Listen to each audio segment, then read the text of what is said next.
Welcome to Autism Knows No Borders.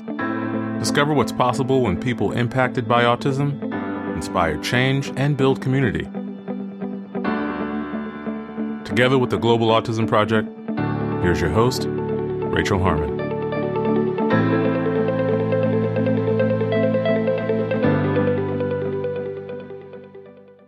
Hello, everyone.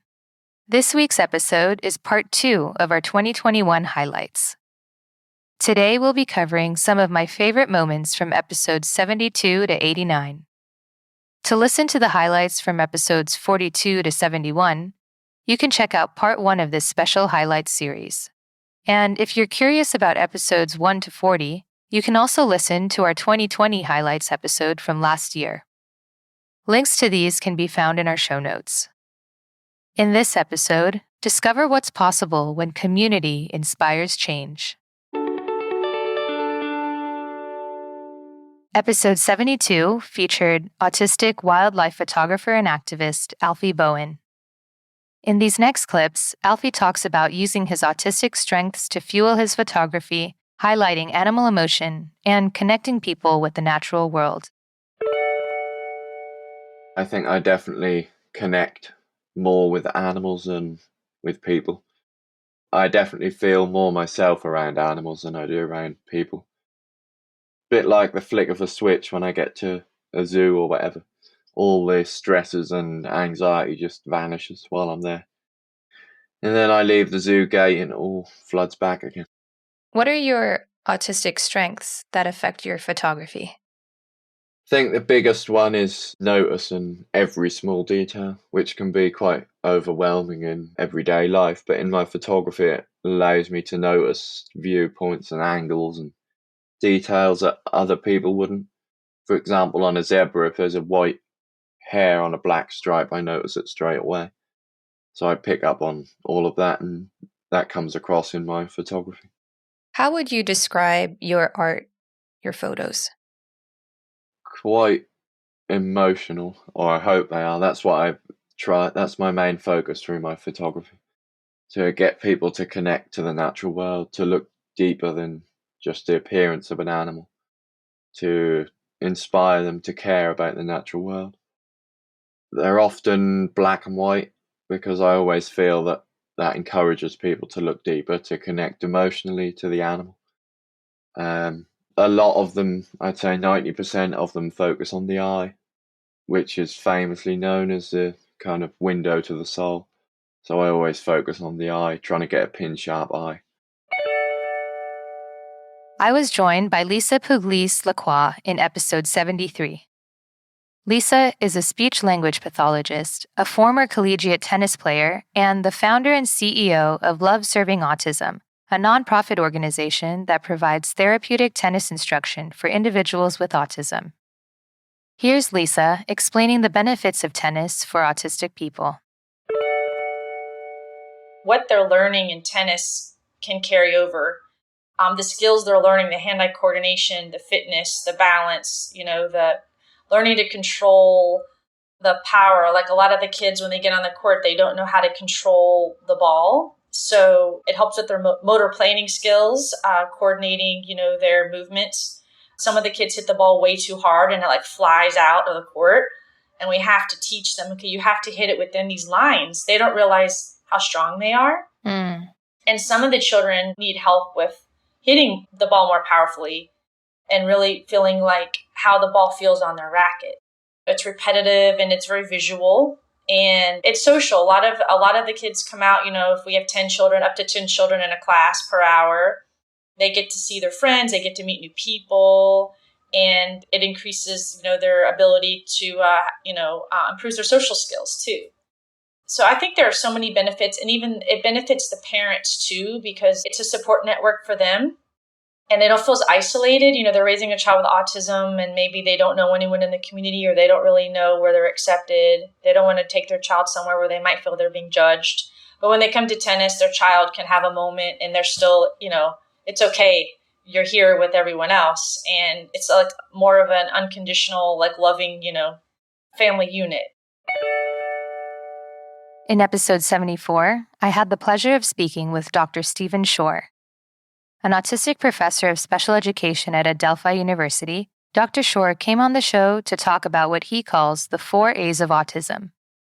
Here's Stephen on the need to consider cultural differences when disseminating strategies in autism services.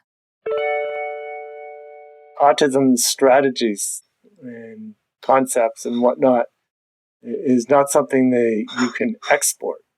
What that means is that it's very important to make sure that you're culturally relevant. Mm-hmm. Maintain cultural relevancy. So with the work that we're doing in Qatar, we putting a lot of effort into making sure that whatever we do is culturally relevant. And an example might be is that when I talk about employment, one important strategy, at least in the United States and similar countries, is to get the child involved in doing chores at home, making the bed, feeding the cat, keeping the house clean. And that can work well in many, many cultures. But there may be other cultures where it's just a part of that culture that somebody else does that. And there's a caretaker of some sort. And if that's the case, then the opportunities for doing household chores just don't exist. And so you can't recommend things that don't exist in a particular culture. And you have to become aware and sensitive to these cultures, to these differences. And you can't say they're good or they're bad, they're just differences, and you have to find ways to work around them. So that way, that will prevent problems with recommending things or suggesting things that just aren't going to work in a particular culture. It's important to get to know another culture, to be accepting of other cultures, different ways that people do things. And that's just part of what we need to do with autism as well. So as we look at these autistic characteristics, we need to turn away from thinking that perhaps they're bad and just removing value judgments and just saying, well, that's just the way it is. Sensory issues just are. Differences in communication just are. They just exist.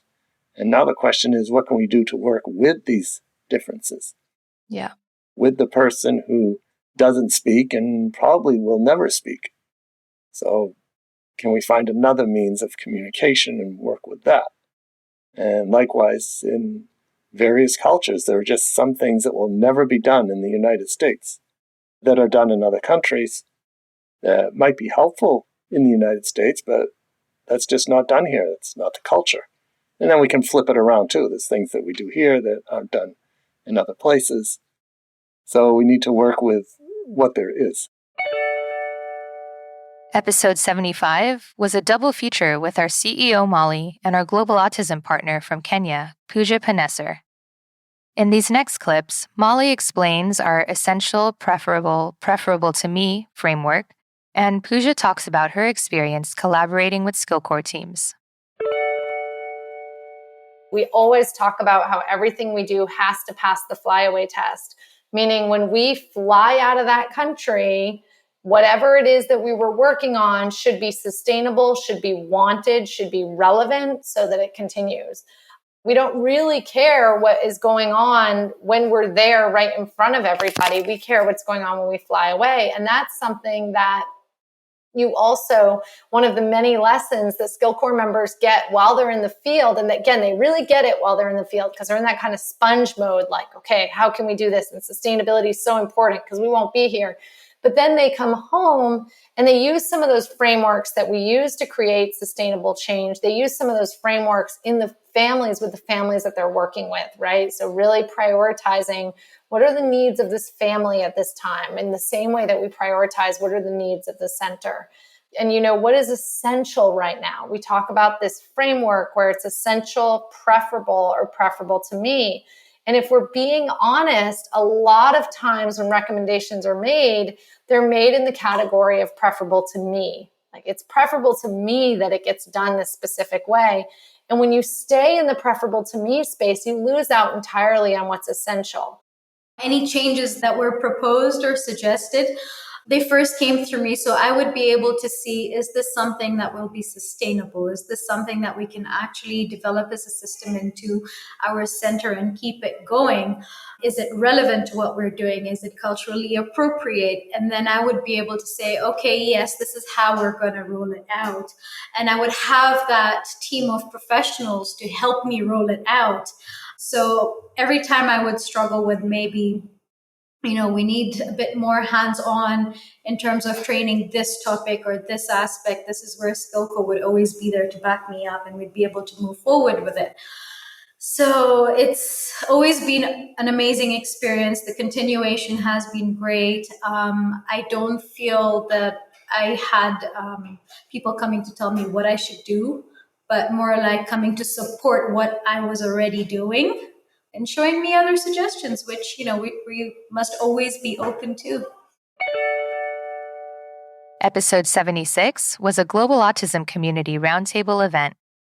That month's topic was safety in public, and the panelists included 2 autism self-advocates, Rachel Barcelona and Thomas Island, the father of a 13-year-old autistic boy, Jamil Owens, who is also the host of The Awesome Show, and our Global Autism Project partner from the Dominican Republic, Mari Carmen Hazuri, or Kaki for short. If you'd like to attend and participate in any of our future events, you can sign up today at community.globalautismproject.org. Here are some of this panel's thoughts about autism-specific police training, disclosure ID cards, autonomy with social media, and teaching autistic children to protect their bodies. Yes, I actually have had experiences where police officers didn't really care that I was autistic and they didn't want to understand. Like I was having a meltdown and then this officer was just yelling at me, and I, of course, didn't have a card, but I stood up for myself. And that's just what I do. If you come after me, I'm going to come after you. But what I think, and people also think that I'm high all the time as well due to being autistic because I have a slower voice, but I just tell them, yeah, okay. I don't know. I'm just totally numb to it. I don't care what people think. I think it should be an individual's choice to have a card. I wouldn't want one because I personally think I am more than my disability and it would be embarrassing. I can fend for myself when a policeman or woman is being rude to me. And it's happened, and I will make sure it won't happen again. I'm not a parent, but I know there are parents on this call, and then my mother and I have spoken to several over the years, and we are leaving safety to chance. We think the kids know what to do. We think the officers will be understanding. We think there will be a caregiver to explain the situation. That's all a risk. And I don't know about you, but we're talking about life and death here. One wrong word, one wrong move, and you could be gone. I don't mean to be so chaotic or worst case scenario, but sadly, this is the reality that we live in. If you fail to prepare, you prepare to fail. My mother and I train police officers about the signs of autism and what to look for and how to approach this population. And we're also teaching people on the spectrum how to safely disclose their diagnosis to officers, because the more information officers and first responders have, the better they can do their job. And Jamil's nodding along with that. He can attest to it. But basically, we need a safe way for people to disclose that information. And a little story I like to tell: when I got pulled over for the first time, I thought to myself, oh, that officer wants to see my ID and my self-disclosure card. And I start to reach for it into my pocket. And an officer might think I'm going for a gun or a weapon. And thank goodness the officer didn't pull his gun on me. Otherwise, I might not be talking to you right now. But basically, we need to be showing young people how to safely get their information to officers. And I actually have, so let's say an officer asks for your ID. Then you can go get it safely. So wait for someone to ask for your ID and then produce it along with a card like this. I'll put a website in the chat here, but basically this is what people need to know: first responders, rescuers, about the signs of autism, emergency contact information, and how to help the person. Mm-hmm. And you can check off accommodations so that the person who's questioning you or helping you can help you best. So this is helpful, but dangerous if not taught how to produce safely.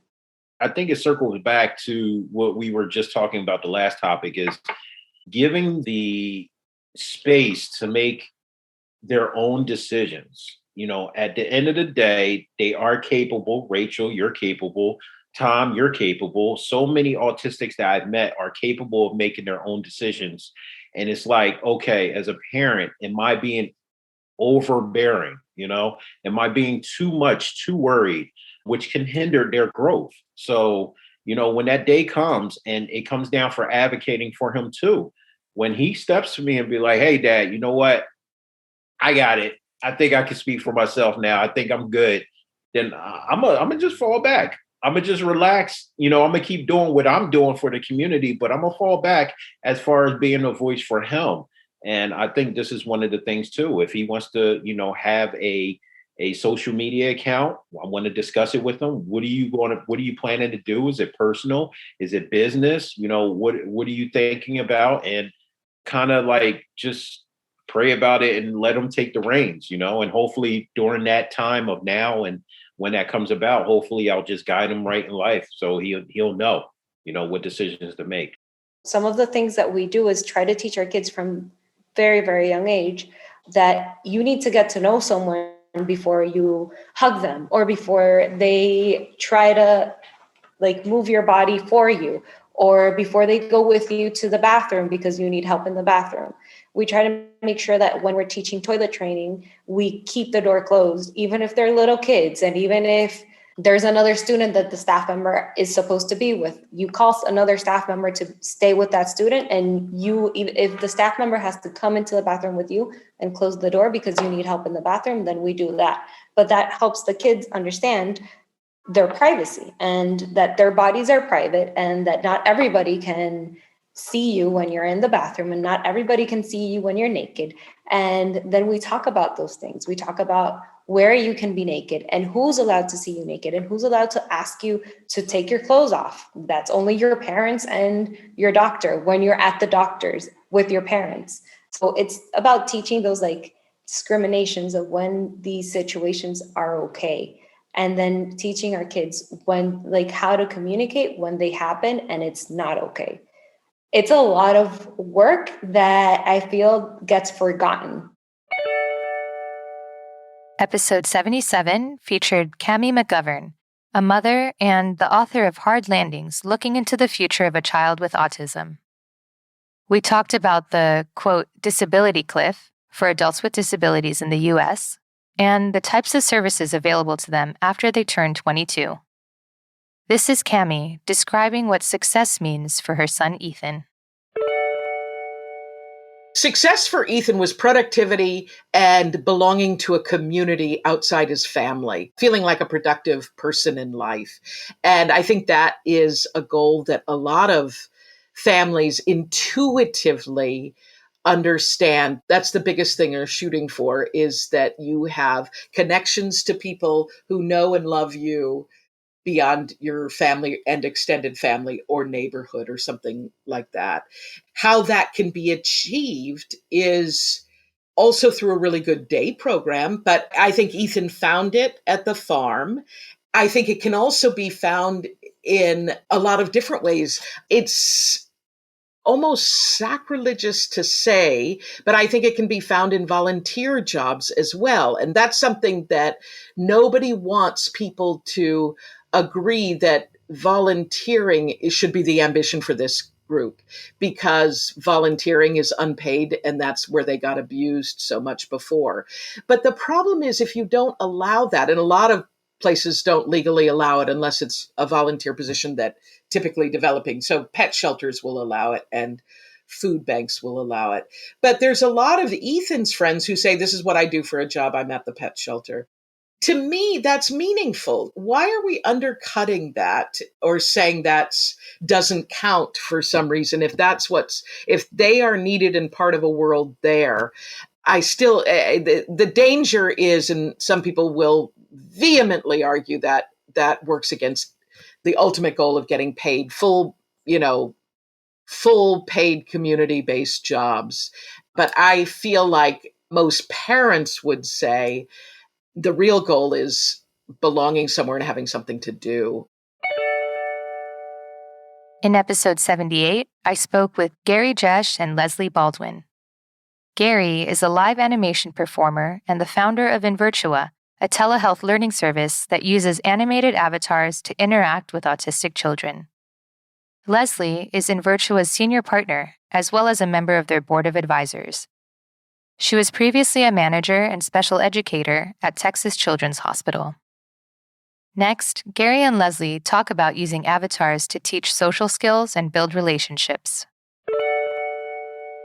We have an avatar that looks like a counter attendant. He's actually designed off of a young man who was autistic. So we put him in this photographic setting on the screen where the avatar takes on the role of the counter attendant. And then our little guy, we were able to coach him and help him practice what was going on from the time that he walked into McDonald's until they paid for their food. So it was really great. We could actually practice with that little guy. And so it was only about 2.5 weeks of, work on him. I mean, maybe like 3 sessions or whatever.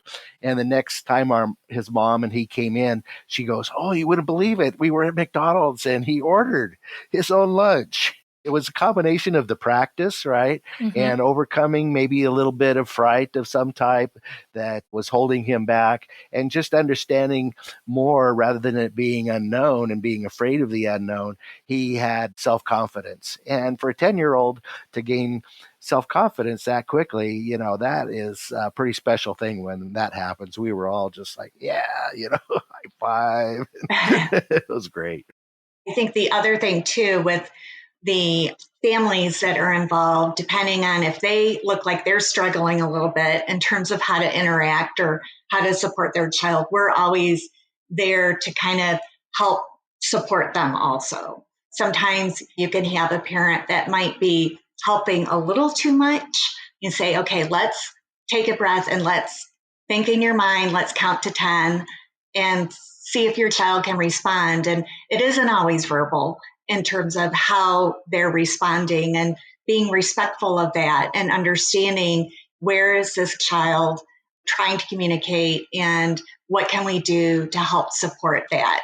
And I really feel like the avatars become kind of like a play partner for the child, that you want them to feel like this is someone who's on their side, who's really gets them, really likes them, and is supporting where they're at, and not making a judgment on anything, just trying to help support them. And I think it's so important for these kids. Episode 79 was a Global Autism Community roundtable discussion about navigating social situations. The panel included Anthony Ayani, Sangeeta Jain, and Vanessa Lista. Anthony is an autism self-advocate, a former NCAA Division I basketball player, and a motivational speaker.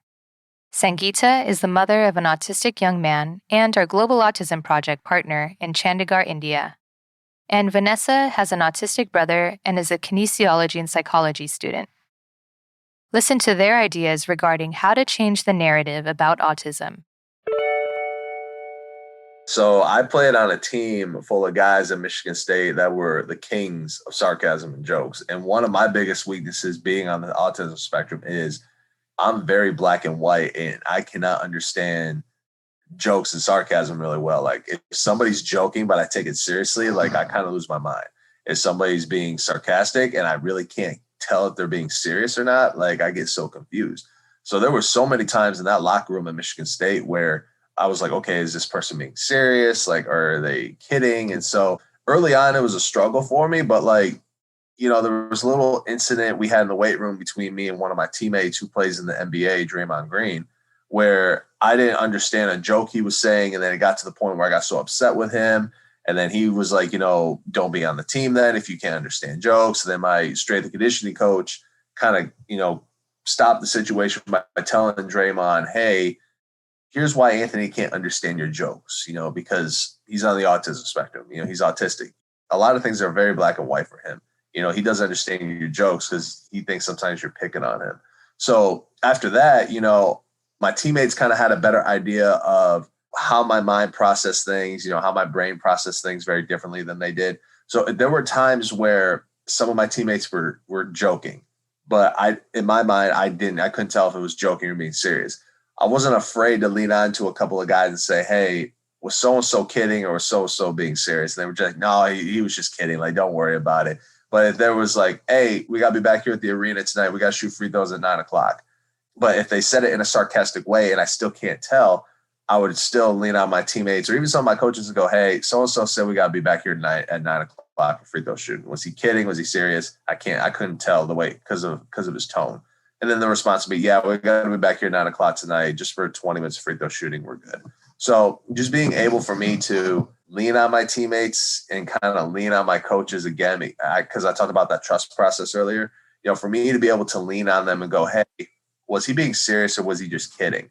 But if that incident in the weight room with Draymond didn't happen, I really don't know how I would be able to communicate with all my teammates like I was able to the last couple of years during my time at Michigan State.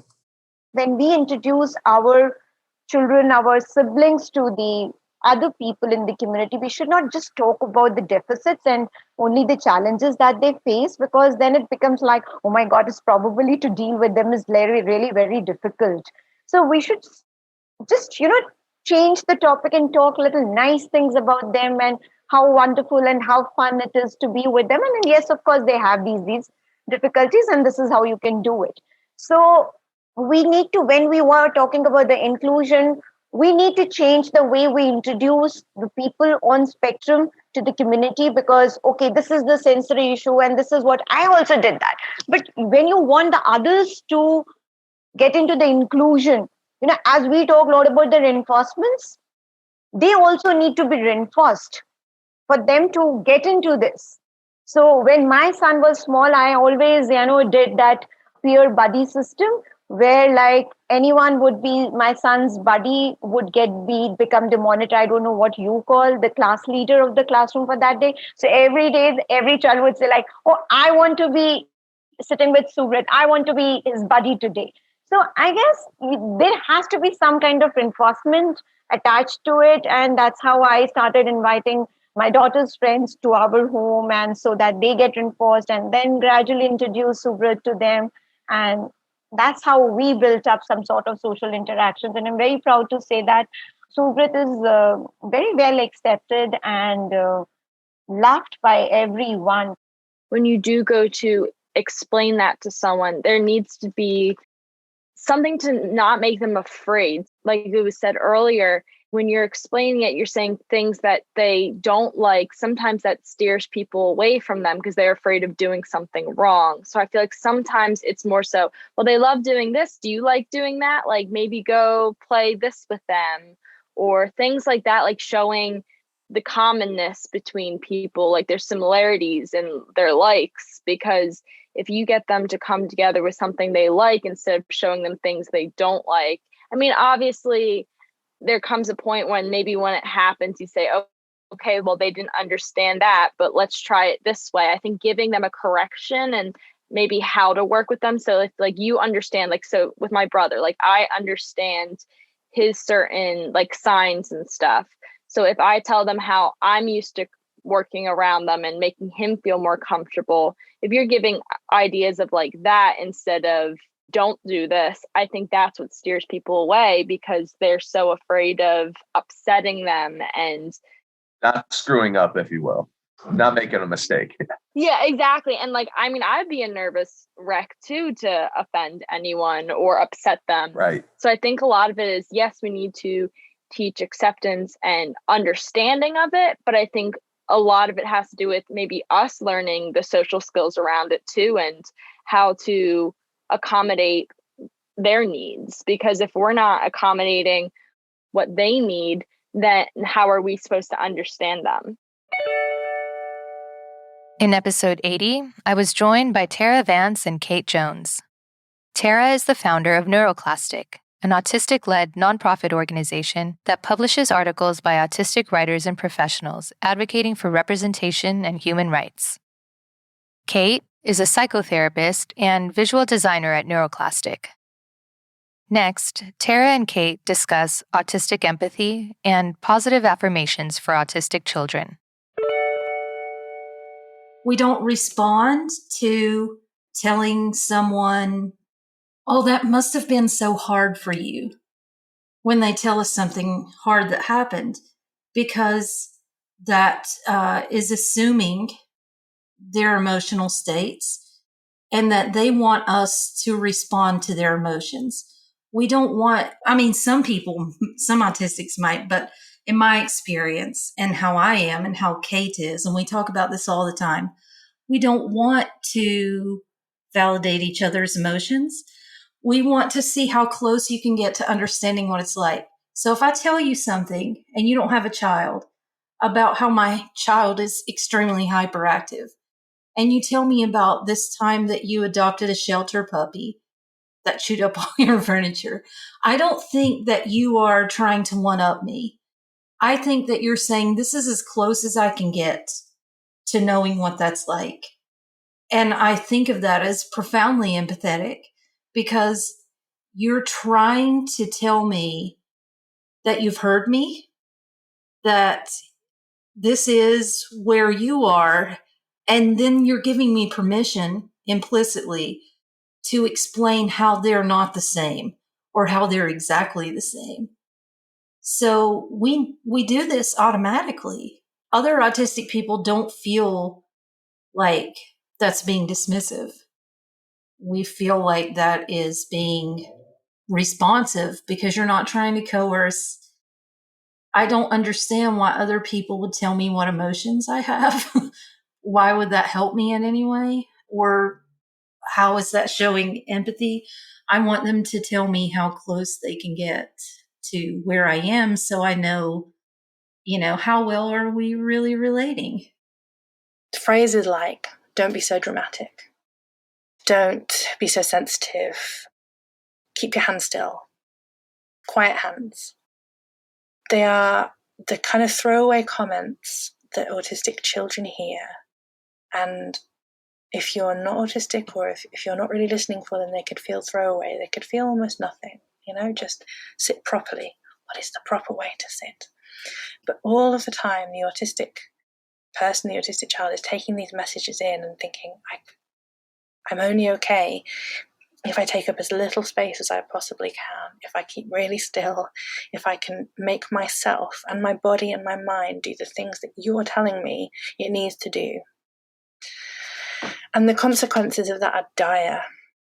When we talk about suicide prevention, as much as we talk about sexual abuse and other types of trauma, we need to think about the messages that we are giving children about who they are, how they move through the world, how they process information, how their bodies move, how they sit, how they express themselves, what language they use. Because teaching a child to mask their authentic selves is a huge risk factor for significant mental health difficulties and suicide down the line. The overall permission that kids need and the affirmation that kids need is, I love you as you are. It's unconditional. It's not, I love you so long as you, if you, when you. It's just, I love you as you are. And there are permissions that go into that second row, which is kind of more rainbow and bright, which is, it's okay to move your body. There are no wrong ways to move.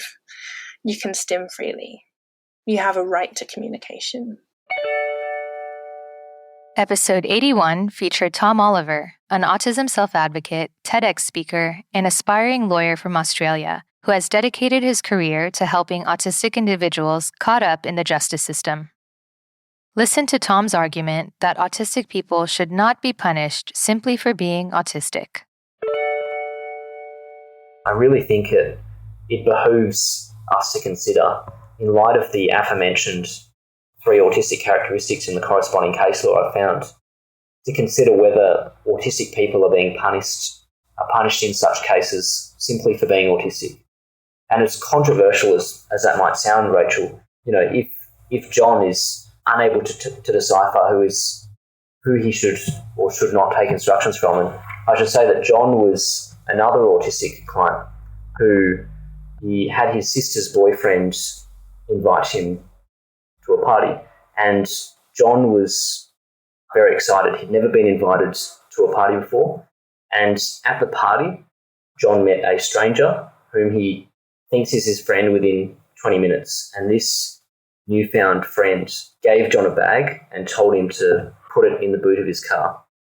And so John, thinking he was doing a good deed to this newfound friend, took the bag, put it in the boot of his car, and at the end of the party, he took the bag home and put it under his bed. And being curious, John decided to inevitably open the bag to find that it contained guns in it. And John panicked, he was scared, he didn't know what to do. So he put the bag of guns back under his bed, and eventually the cleaners found this bag of guns, and John ended up in prison. And I think that's a really good example, and this was a really unfortunate case which we dealt with, of where an inability to read and respond to social cues, that first autistic characteristic, can render them really vulnerable. And so if people like John are unable to decipher who they should or should not take instructions from, and to know what to do in extreme circumstances, such as finding guns in a bag he's already in possession of. If Tim, who can't help but lose control and have a meltdown when experiencing a sensory overload due to his hypersensitivity to touch, the bus inspector brushed past his arm. And if Darius can't help but be drawn to trains to the point of operating them without being employed to do so, well, then for starters, as I say, why can't we just employ people like Darius? But overall, are we not just punishing these autistic people simply for being autistic? And if so, I think there should be an uproar. Is it really fair to imprison these people just like everyone else? And I firmly believe it is not. I think that suitable therapy is in most cases more appropriate, and studies back that up accordingly. Episode 82 was another Global Autism Community roundtable discussion about preparing for adulthood, and its diverse panel included Danny Bowman, Robert Schmoose, Cami McGovern, and Cheryl Albright. Danny is an autism self-advocate and animator. Robert is an autism self-advocate and licensed clinical social worker. Cami is an author and the mother of a 25-year-old autistic adult. And Cheryl is an occupational therapist, certified yoga instructor, and autism sibling. In the following clips, they touch on transitioning into college, intentional communities, and making decisions as a guardian. Well, transitioning into adulthood may be hard for anyone, but it's even harder if you're an autistic person like me. Change for us is very scary, and figuring out what we should do for the rest of our lives, we transition to adulthood can be very confusing if we don't have the right support from families. However, if we focus on our passion and turn it into a career path with the help of our family, then transitioning will just happen naturally. It could be any passion. For example, if you love trains, then maybe you can focus on a career that is about trains and other automobiles. Some people who are into trains can actually be historians or engineers. For me, I've always loved animation ever since I could pick up a pencil. I was always drawing all over the house. My family, instead of asking me not to draw on the walls, they encouraged me. And as I got older, my family always encouraged me to do what I love and gave me all the tools that I need to develop my passion.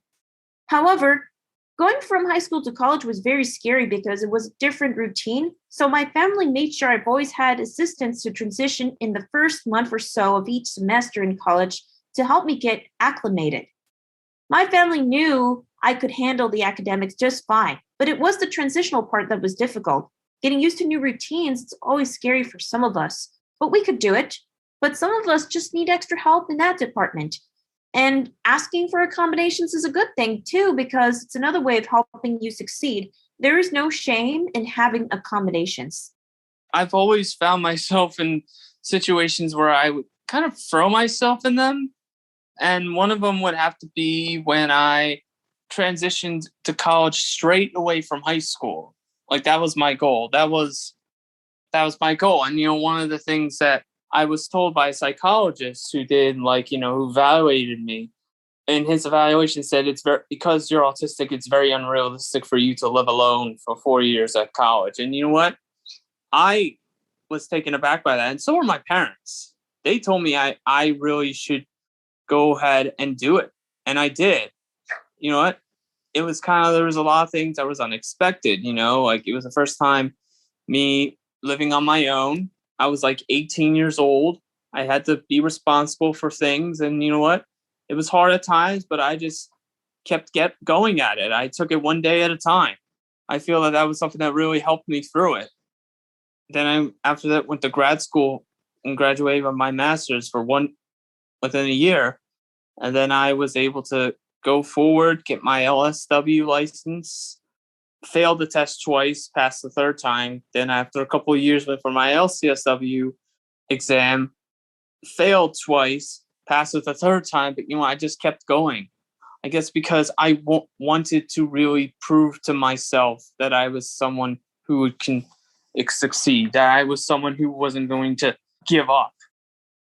One of the things that I was most impressed by when I traveled to Florida were the existence of what we do not have anywhere in Massachusetts, which is kind of intentional communities that have been created. It's apartment complexes, but it's developmentally disabled with a wide variety. And it was much more lightly staffed, I guess is how I would put it, with only 2 people in many more during the day. And what they were doing was taking care of each other. They were teaching each other grocery shopping, cooking lessons. And my question is, those of you who are living independently in your own apartment are the example of where the government would like every single autistic person to end up. It really is. Independently in your own apartment, you are the shining example of a success story. Would you ever consider that it would be nice to be in a community with fellow folks with a similar background where you were mentoring others? Or is it, in fact, would that be rolling things back for you? In our area in Massachusetts, they will not allow group homes. They separate them. They don't want people clustered with disabilities of any kind. You can have 4 in a home, and you need a quarter mile or more in between homes. They do not want any clustering. And that's just a question I have, because I feel like there's strength when people are able to come together, or help and assistance and genuine community. The most recent one was to move him from New York to Florida, which sounds kind of backwards, especially after hearing Cammie's research. But he was being severely neglected in the New York State system. And so I didn't just move him. We were on a FaceTime call. He doesn't talk, but I was talking to him and I was like, hey, do you want to get out of there? Like, and it was quite clear that when we would pick him up and do things with him in New York and try to drop him off, he wouldn't get out of the car. And so that was my sign that he was just done. And so when we got him out of there, he didn't even look back. He was just like, I'm done. When I moved him March of 2020, when things started to shut down, I still was able to get him, navigated the system, got him into a placement within 5.5 weeks. So I had things lined up ahead of time, which is unheard of, even without the pandemic. Completely unheard of. I just knew, I learned the system. I knew how to use the system to my advantage. And as far as the placement, we had to take whatever was open. I couldn't work. Somebody has to have their eyes on him 24/7. So, me running my business, yes, I could take some time off, but it wasn't like I could just stop working altogether, which is what a lot of adults do here because of that 7 to 10 year or longer waiting list to get services. And that's always been my argument when it comes to legislation. But anyway, he agreed to it. He didn't like the snow. They said he would get cranky in the winter. And so I said, hey, do you want to move someplace where it doesn't snow? There's nicer weather. I kept it kind of simple, but he seemed to understand what I was talking about and was game for it. And he did a lot better on an airplane than I ever expected he would do. And he's just kind of surprised everybody. So as far as that goes, yeah, he had some say. I didn't just say, okay, I'm here to move you. Like I did have conversations about it because people are like, oh, you show pictures of you two FaceTiming? And I was like, he's listening. I'm talking. But he has some nonverbal communication. I know when he's listening, and I know he's done because he flips the iPad over. In episode 83, we heard from Lafayette Mitchell, a licensed marriage and family therapist and the creator of The Lafayette Way, her relational approach to building effective interactions. She's also the mother of 3 children, 2 of whom are autistic. Here's Lafayette explaining what she calls the emotion-soaking phenomenon. If you do not interact with a hypersensitive child and with a calm internal experience, then you can expect that you're going to get very difficult reactions from that child, because they're going to take what's coming from you, they're going to soak that in, and sometimes it'll be multiplied in them times 10, and they won't understand that feeling energy came from you. They will believe that it's their own feeling energy, which it has become now, their own feeling energy, because they take it on as their own now. That's why I call it the sponging, taking it as their own. And then you will misunderstand their reaction to what it is you're saying to them. The more knowledgeable you are about what's really going on, like understanding the real truth, the better you can respond. So then if you've had a bad day at work, you ask a child to clean their room and they have a meltdown, then you can understand that perhaps there's a possibility that maybe they took in some of that energy that you had, which you knew felt bad in the first place, that you had, and that's why they're having the strong reaction, not simply just the clean your room. What happens when you have the strong emotional response is the brain tends to, by default, automatically try to figure out what happened to cause the bad feeling.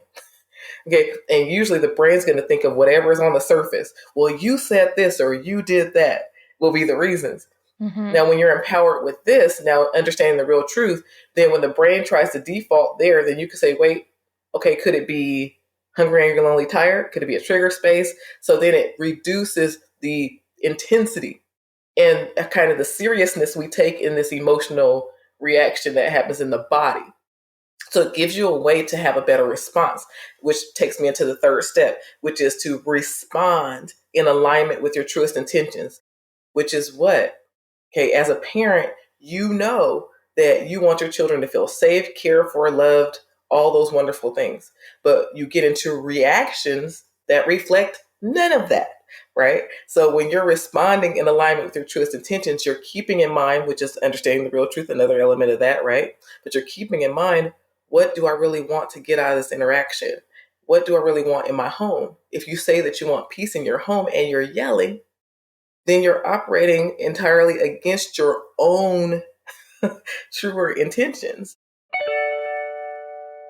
Episode 84 was a Global Autism Community roundtable discussion about overcoming obstacles. Its participants included autism self-advocates Cassidy Hooper, Jeff Snyder, Stephanie DeKramer, and David Sharif. Next, the self-advocates shared their experiences around making friends, looking for employment, and dating. Going off of what Stephanie said about not wanting to be mean-spirited, like I'm the same way. And especially when someone's like talking constantly and I'm like, getting tired and want to do something else. I don't want to hurt their feelings, like in situations like that. Like, I think it's pretty common for individuals on the autism spectrum. Personally, for me, since I'm so kind-hearted, that I want to see the good in everybody, and I can't tell the difference whether someone's good or bad. And I want to see the good in everybody. So it's hard to judge character of a person. And I think that's very common on the autism spectrum. The thing is, we want to see the good in everybody, but unfortunately, we have to understand that sometimes people are just, too far gone in the head, whether it's because, they think they're entitled, they think because, they're above everybody. Regardless of status or celebrity or rank, we are all human beings and we have feelings. And unfortunately, for us in the autism and neurodiversity communities, I do agree with Steph that we can be doormats. I mean, we're prone to being walked over like carpets or rugs or doormats. I mean, because some of us can't speak up for ourselves. I mean, some of us are nonverbal. I know parents who have kids that are nonverbal. They can't, talk. And unfortunately, that makes them easy to just be taken advantage of. And that's it's a scary thing, not just for socially, but also for safety reasons. I think big thing is a job will list a bunch of requirements and we'll read it and think, oh, I don't meet that one. Cross, next. No, don't do that, okay? Because it's a thing, you think, oh, they're being 100% truthful. These are the requirements. If I only meet 3 out of 5, then I don't meet the requirements, right? That seems logical, right? No. So a lot of the time, they just list a whole bunch, but they don't actually expect you. Like, you should just apply anyway. Like, always just apply and be like, fake it till you make it. Like, I'm not saying fake anything. I mean, your attitude should fake it till you make it. So, I mean, let's say, okay, you need like 2 years experience in Python, and they want this much experience in Microsoft Excel, and they want this much, blah, blah, blah, blah, blah, blah. And maybe you didn't go to university. Maybe you went to a polytechnic. That's a UK thing. Maybe it's like a trade school. I know there's like different names, community college in the US. Like, you might not meet the requirements, but if there's some things on the list that you meet, you should totally just apply, because lots of times people get jobs that don't meet all the requirements. And I think it's an autism thing to think that whoever wrote this job application is being 100% honest. And if you just follow the guideline of the job application, you just tick the boxes, then you'll get the job. That's not how it works in the real world. I have also been messaging or searching for people online. As a matter of fact, I am in a Meet You post-grad dating group where people can introduce themselves and say who they are, what they do, what they like to do. They can send a direct message or not. I've sent at least 7 or 8 direct messages. Maybe one I got a response, maybe the others I didn't. But if they don't reply to you, then that's not your problem. It's not their problem. Don't waste your time on it. That will affect your chances of even searching for another good one. So keep those things in mind. Know the common priorities. Know what you love the most over the things that you actually do for yourself. And that's all that I can say. I don't know exactly what would happen to me. You won't know exactly until the relationship grind begins. In episode 85, I had the pleasure of speaking with Lois Letchford. Lois is the mother of 3 young men, 2 of whom are on the autism spectrum. She has also personally struggled with dyslexia her entire life. However, she now uses it to her advantage as a literary spokesperson for learners who have fallen behind in the traditional classroom. Listen to Lois describe her teaching philosophy, which she calls MAPS. MAPS, mindset, MAPS, mindset, active learning, play, student success. That's what MAPS stands for. Why is mindset so important? Because how we see children right at the beginning impacts how we teach them. Are we willing to say, what else do I have to do to help this child read? Are we looking for alternatives? Or are we just saying, well, they're just a bit thick. They just can't do it. Which is what happens to most of us. And we've provided the program and they didn't succeed. Well, we've done what we can. We've spent our money. Every day a child comes to me, I want to say, A, I can teach you to read, and B, we can love it in the process. And if you didn't get it yesterday, what did I do wrong? What else do I have to do to teach this child to read? That's my mindset. Second, A, active learning. I read a paper once about the difference between skilled readers and unskilled readers. And it said, these are the list of characteristics of skilled readers. And one of the first ones is they are active learners.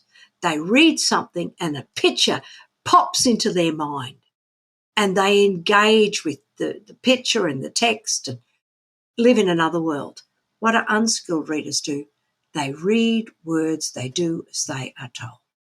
So I always want to create active learners. Play. When you're playing, learning's enjoyable. It's not painful. And here's my push. Dr. Mary Helen Immordino-Yang has written papers, academic papers, and has done brain research on the power of emotions and learning. When children are happy, they're playing and they're learning, and emotions and learning are connected. And it's not an additional extra. The happy emotions are essential for connecting our memory. And that's what I did for Nicholas when we were in Oxford. And that's what I want to do with every student I have, so that they're in my classroom and they're laughing and they're smiling, because it's about connecting to memory and being relaxed when they're with you and saying, it's okay if I make a mistake. And finally, from all of those three, you have student success. Success on a daily basis that leads to long-term success and some bigger jumps in learning. Episode 86 was a Global Autism Community roundtable discussion about coping with stress and sensory overload. Participating in this event were autism self-advocates Mary Johnston, Thomas Island, and Robert Schmoose, as well as community member Kia Burton. In these clips, you'll hear strategies around coping with triggers. For me personally, grocery stores are kind of my biggest kryptonite, if that makes sense. I'm somebody who's really sensitive with different sensory realms. I get really overwhelmed with light and loud noises. I'm not good with unexpected plans or changes or reactions. So going out is really difficult for me. And I actually have a little autism bag that I take with me where I carry headphones and a weighted blanket in case I need it. I always have backup water in case I need to sit down and take a break. That's what personally helps me. But I also have a breathing technique I like to do. I always just step outside if it's necessary. Because the biggest thing is if I don't listen to myself in the moment, I can struggle with panic attacks and derealization and dissociation, where I kind of shut out the world and everything just kind of feels cloudy and unreal. And it can be really scary when you're alone. So I often usually go with somebody I can trust too. So that way, when that happens, they can kind of just tell me it's okay, and they can help me come up with a plan. Let's say this water pitcher in my right hand is information or input, and this glass in my left hand is how much I can handle or how much I can take at a given moment. So someone gives you input or information, they start pouring into that glass. And that glass starts to get full pretty quick. And you have to say when enough is enough, because sometimes the glass might overflow. And I have a towel here, so I'm catching that water there. So on that note, whenever I'm feeling about to be overwhelmed or have had enough, I will say, the glass is full. That was our family code for you have to back up and shut up now, but as a more polite way to say so. So coming up with that system, I think, made a big difference. And I give them kind of a pre-warning now, glass 98% full, silence advised. And then when I say the glass is full, it's silence required or quiet, please. And they will respect my wishes. For me, I think driving can be a trigger for me. I don't mind taking a plane, train, bus, what have you, or even being in the passenger seat of a car. For me, it's always driving, because, I drive a lot. Sometimes not even by my decision. And I don't know, it just always feels very stressful for me, just trying to get from one place to another by driving. Especially if it's a long distance at a short amount of time, it really is very stressful for me. And I think what helps me though is just trying to get an early start with my drive and just knowing where exactly it is, like how many miles it is, just having that information beforehand is really helpful for me. Sometimes we don't realize that we have different types of coping skills. And you might think that one type kind of fits all. That's why it is really important to identify it, one, for yourself, and two, so that you can communicate with others, because it's just another form of advocacy. So emotion focused coping skills, some of those examples include exercising, like taking a bath, giving yourself, some words of encouragement, meditating. And then problem focused coping skills are managing your time, making a to-do list, creating some of those, hard, healthy boundaries, and asking for support. So for me, I do tend to be more problem focused. And I think with that, I love a to-do list, and I like to do time management, because where I find that I get overwhelmed is if something goes wrong as far as a time management or a schedule kind of thing. And then that's when I'll have a little bit of harder time with coping. But I always find that if I make a plan, I get through it better versus give myself a pep talk. That doesn't really work for me. But I have, friends and family, if they are stressed out, they'll just stop, take a bath, take a shower, and then they're good to go. So I think it is important to kind of know what's best for you and, be okay with it's not a one size fits all.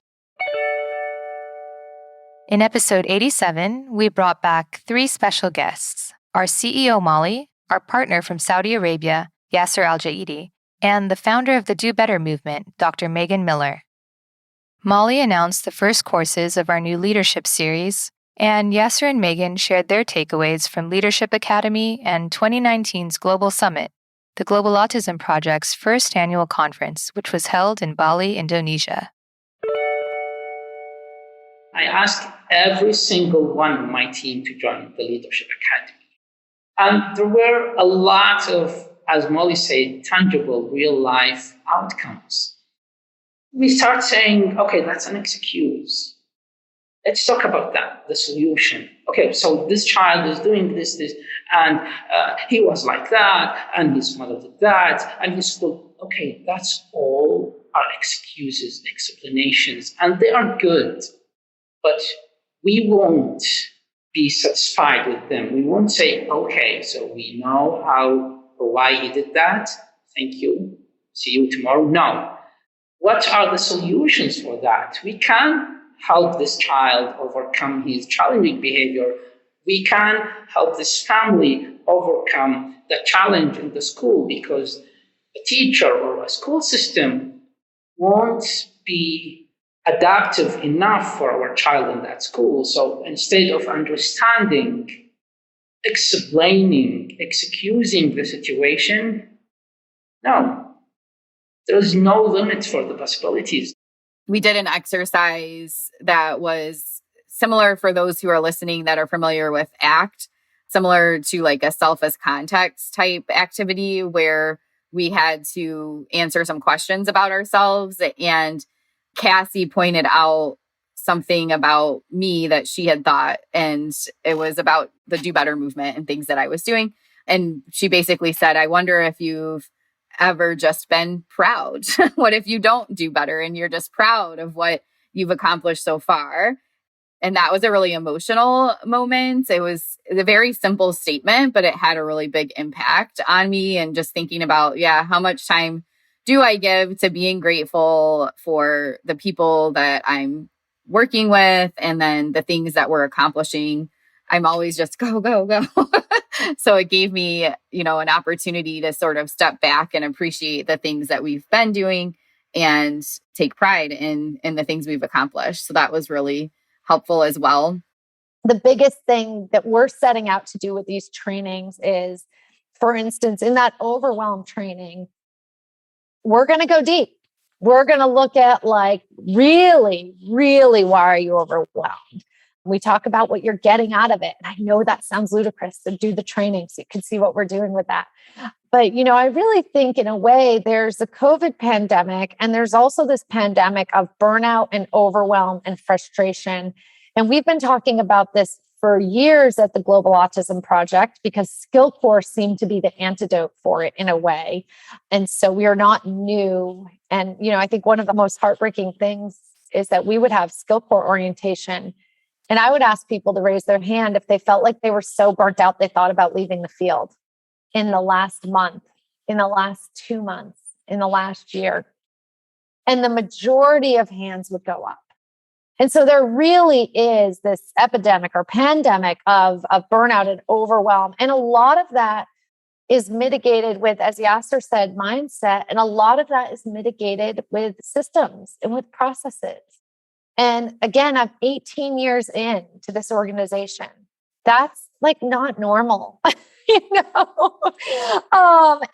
it wouldn't have worked if I couldn't have figured out how to create this organization, build a team that really, really believes in creating balance, really believes in, just really celebrating accomplishments.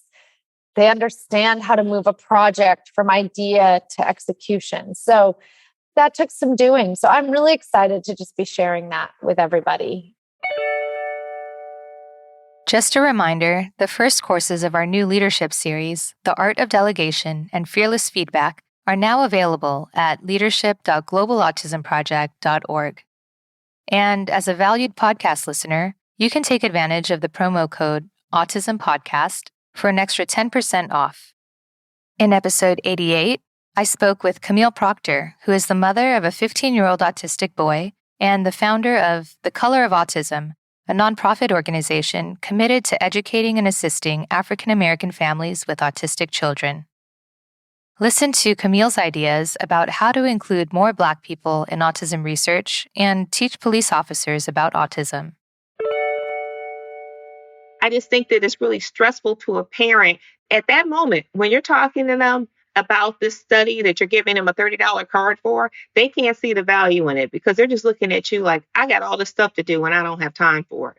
But I think that in the inception of these studies, they need to have The Color of Autism or other nonprofits or scientists of color at the table, because I think that they tend to miss some of the nuances. Just like I said, mom, 3 kids, 2 jobs, those things are important in regards to the data collection, right? What are the stressors in the home, outside the home? What's the demographic of the school that they're going to? How many kids in a district have special needs? There's so much stuff that needs to be collected. But what keeps happening is that we have these scientists that are out here and they're pushing out these surveys, and it's the same thing. The Pope is Catholic. That's the finding. It's basically like, okay, there's a disparity in the underserved community. Well, we've known that for 20 years. What I would like to see, how is the disparity going to end? You can't end the disparity if you can't penetrate that community properly. And the reason they haven't been able to penetrate or get into these communities properly because of what their offerings are. It's plain and simple. You have to be able to offer a parent, and I'm not saying money is everything, but you have to understand that there has to be something beneficial. There has to be a beneficial outcome. You need to be able to come to a parent and say, we're doing this study because we want to minimize the isolation you experience. We're doing this study because we want to make things better for your child. And you have to be able to tell them the specifics of it. Don't just say, oh, we just want you to fill out this little survey, check the box if he flaps, check the box at what age you're dying. That's not helpful. I think that the focus is too heavy on those behaviors as a negative. And I think one of the ways that you train the police, and I'm trying to think of things, is like we have a program where we take our youth group and we have the police come in and we have them support each other so they can forge organic friendships, right? And this is over weeks. This is not like on a Saturday in an auditorium.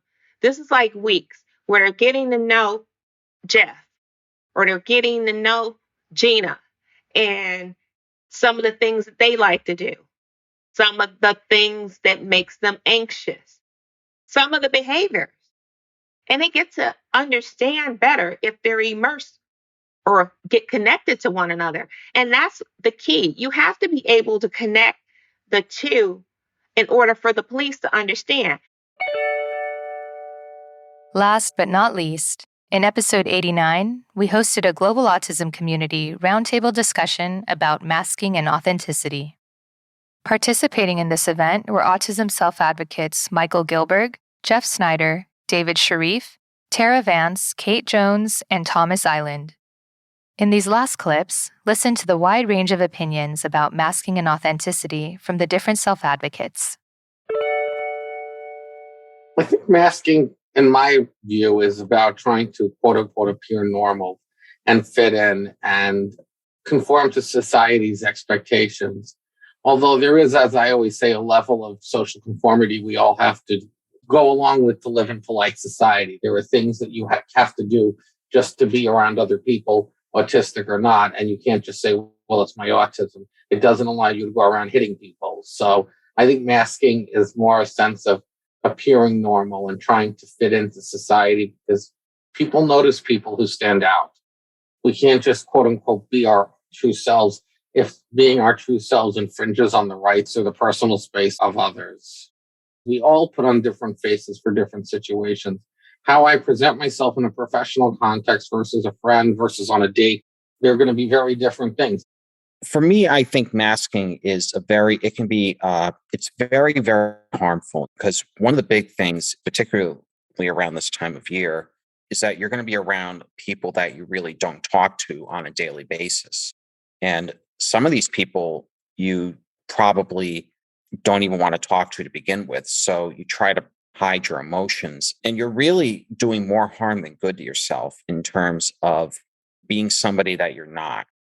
Both my folks come from very, very large families. And when we have family gatherings, I would, try to make the best of the situation that I have. And being on the spectrum, I would much rather not be involved in certain family activities, but, I, had an obligation as a family member.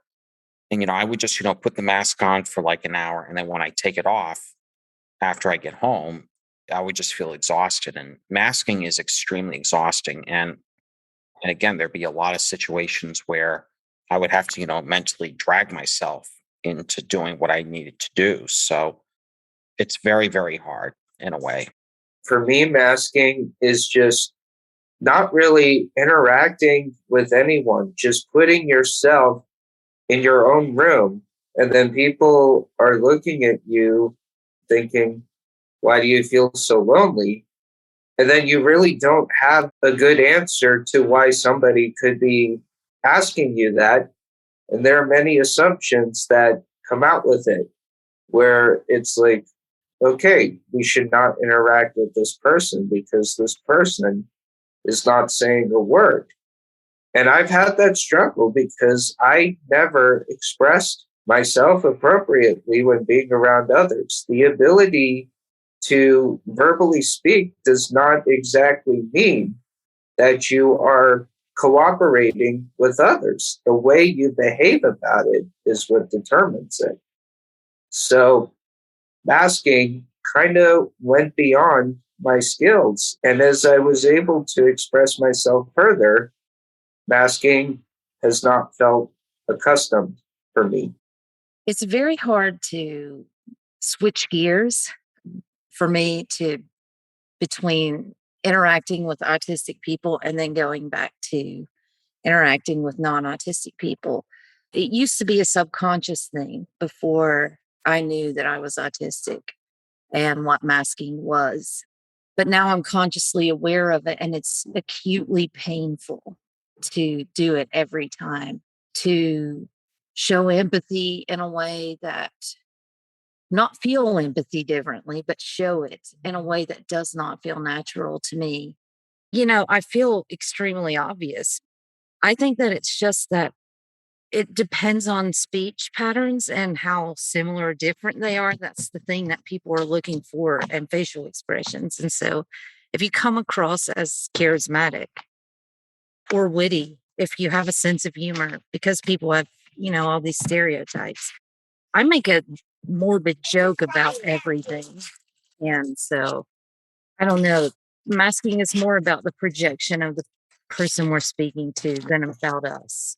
As much as I live a so much more authentic a life than I ever have, I'm still not there. I'm still masking. I still need a mask because society hasn't changed enough for me to be that raw and that vulnerable all the time. That's not a safe thing to do.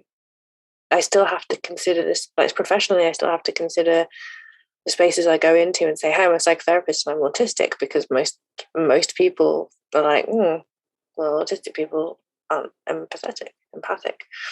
So, there's still those decisions, a little bit like as a queer person, I never have reached out for my partner's hand in public without making a snap risk assessment about how safe that is.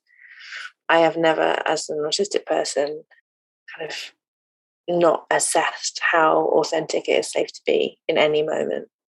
And there's a weight to that. I am one of the 7% outliers, if you will, who puts person first. And I do that because if you want to be accepted by humanity, you must first acknowledge and accept your own humanity. And when people approach us as if we are a problem instead of a person, that whole conversation is going to go downhill. And I think that's been kind of the underlying narrative, like people on the autism spectrum have things that need to be solved instead of just allowing us to be. We're talking about authenticity here. What if we just let people with autism be who they are, who they want to be? And I know our parents, professionals like yourselves, love the child or mean well, but you can't live their lives for them. They have to find their own path and do what's right for them at the end of the day when all is said and done. And I've got countless stories of times where I was a people pleaser, or I shut up so that I didn't want to rock the boat.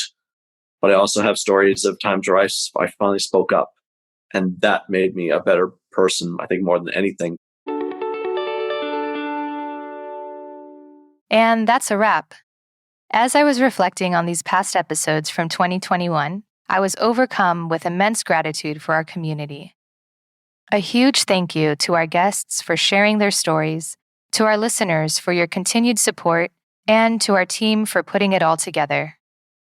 Special thanks to our community moderators, Kia Burton, Jeff Snyder, and David Sharif, for monitoring posts daily and keeping our online space safe and respectful. We're taking an extended pause of releasing episodes to set goals and intentions for the upcoming year. We'll be back on our regular release schedule on January 20th in 2022. This will give you some time to catch up on any episodes you might have missed or that have caught your interest from listening to our highlights. From all of us at the Global Autism Project, we wish you a happy and safe holiday season and hope you can spend some quality time with your loved ones. Thanks for listening. Take care. Tune in each week for engaging conversations of how people across the globe are inspiring change and building community. You've been listening to Autism Knows No Borders, brought to you by the Global Autism Project. You can find Rachel's notes for this episode and learn more about today's guests at autismknowsnoborders.com.